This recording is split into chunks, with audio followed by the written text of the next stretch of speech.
Here, read this. Woof.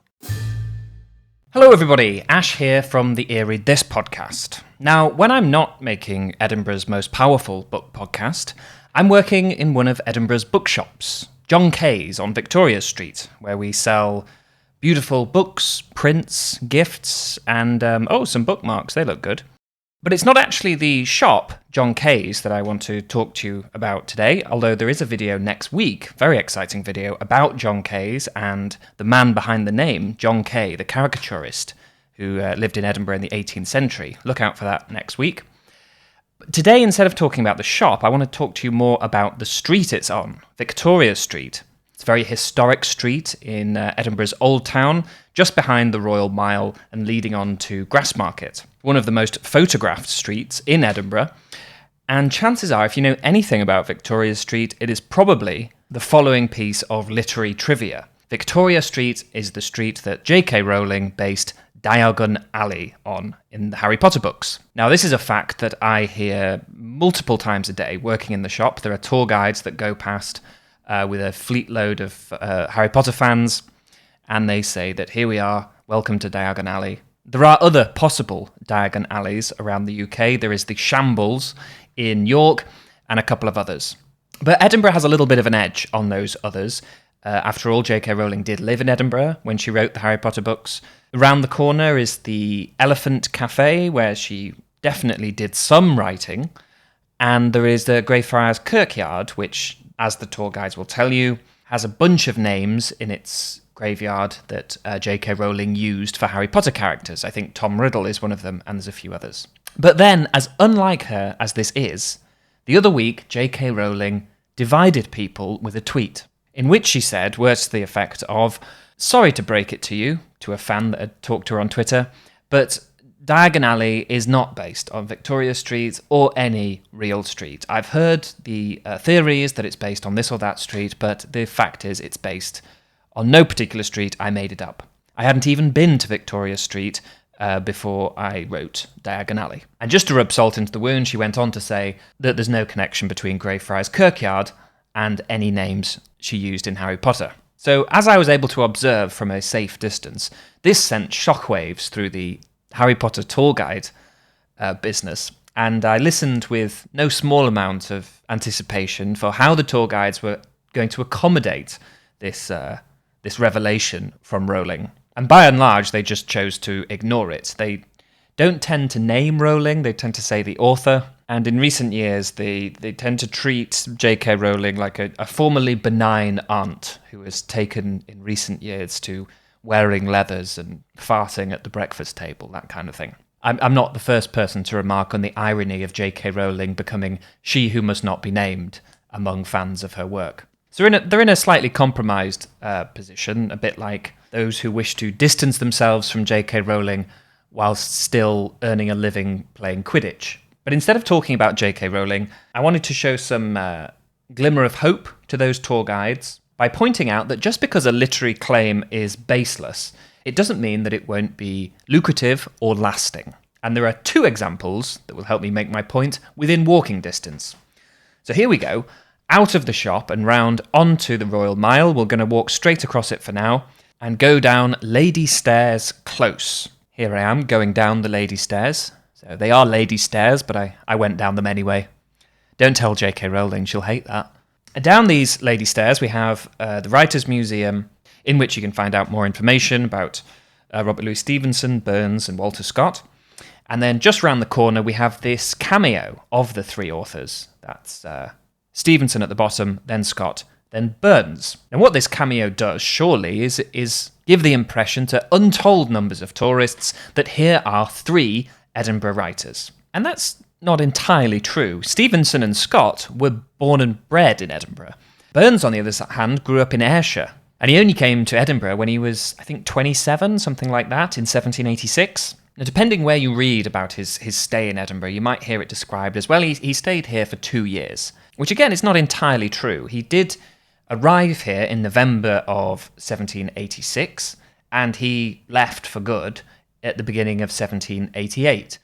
But in the intervening time, in 1787, he made a series of tours of the borders. He was constantly going on these adventures where he explored Scotland and wrote and then returned to Edinburgh in between as his poems were being published. And when he first arrived in Edinburgh, he was toasted, he was celebrated, the heaven-taught ploughman as he came to be known, thanks to a sort of hype piece by Henry Mackenzie. But Burns didn't want to put down roots in Edinburgh. In fact, he felt a little bit alienated after a while by the hoi polloi of Edinburgh, who, after the novelty had worn off, began to treat him with a little bit of disdain, disapproved of his drinking, of his social life. And before he decided to leave to go and set up a farm, he wrote that he wanted to return to his old acquaintance, the plough, and that having seen the trappings and luxuries of the upper stations in Edinburgh, he decided he could live without them. Nevertheless, walk around Edinburgh and you'll see Burns blazoned everywhere you go. It is as if the city has just claimed him as one of their own. Burns monuments, there's plaques to him up and down the Royal Mile. So that's the first bit of literary fudging. Now let's go back onto the Royal Mile and just cross the street. This is all within a 3-minute walk. I hope my exciting footage kind of communicates that. So back out of Lady Stairs Close, we have a section of the Royal Mile called Lawn Market. And on one side of the street, we have the Deacon Brody Tavern, and on the other side, we have Brody's Close and the Deacon Brody Cafe with this statue of Deacon Brody outside. Deacon Brody, if you don't know, was a well-liked carpenter in Edinburgh who had a lurid double life of extramarital affairs, gambling, and in order to finance his double life, he took to robbing his patrons. So whilst he was in a customer's house, making them a piece of furniture, repairing something, he would have this clay that he would stick onto their keys, make copies of their keys, and then come back either when he knew they were out or asleep and rob the place. So he had the perfect job for casing the joint. And outside Deacon Brody's cafe, you'll see written on this board that Deacon Brody was the inspiration for Jekyll and Hyde, which on paper makes sense. Robert Louis Stevenson wrote a play about Deacon Brody with his friend William Henley. He also was told stories of Deacon Brody by his nurse, Cummy, when he was growing up, apparently in a room which had a piece of the unhinged carpenter's furniture. So just to add a level of intimacy to these scary stories. And obviously a respectable public front and a villainous, deviant double life is, of course, reminiscent of Jekyll and Hyde, and I'm sure there's an element of Deacon Brody there. But there are other candidates for people who inspired the double figure of Jekyll and Hyde. So many other candidates that it does undermine the unequivocal way that this sign says that Deacon Brody is the seemingly only inspiration for Stevenson's novel. First of all, there's Burke and Hare. Burke and Hare, the murderers, the murdering duo who took their victims' corpses to Dr. Knox and made a profit. So while there's sort of 3 men involved as opposed to 1, in a way they're closer to Jekyll and Hyde for having the relationship with science. Think about Hyde creeping in through the dissecting room to enter Jekyll's house. And then there's Walter Ferrier, Robert Louis Stevenson's friend, who was apparently very witty, very charming, another writer, but who had a chronic, appalling drinking problem, which eventually claimed his life. But Stevenson remembers it turning him from this intelligent, effervescent character to a kind of brute. And if you've read Jekyll and Hyde, you'll know how much allusions to and imagery concerning alcohol there is in it, even though the transforming draught is actually a potion as opposed to booze. And the final inspiration, and by no means is this a comprehensive list, but just to give you an idea of how shaky I think it is to suggest that Deacon Brody is the sole inspiration of Jekyll and Hyde, there is a character called Eugene Chantrell, who you can hear the full story of in this fantastic book, Mrs. Jekyll and Cousin Hyde by Jeremy Hodges. Now, I actually interviewed Jeremy a year or a couple of years ago now, I think, and we talked first about The Black Arrow, the work of historical fiction by Stevenson, set during the Wars of the Roses.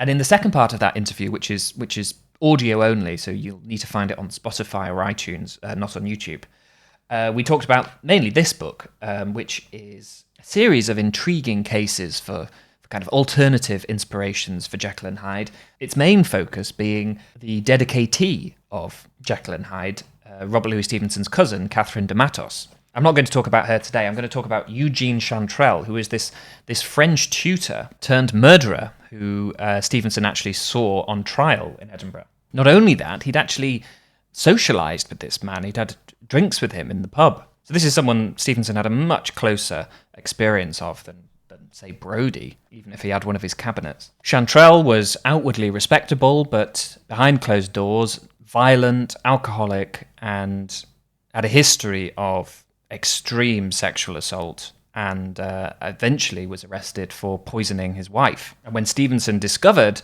the double life of his one-time drinking friend, he said, "I should say, looking back from the unfair superior ground of subsequent knowledge, that Chantrell bore upon his brow the most open marks of criminality, or rather I should say so if I had not met another man who was his exact counterpart in looks, and who was yet, by all that I could learn of him, a model of kindness and good conduct."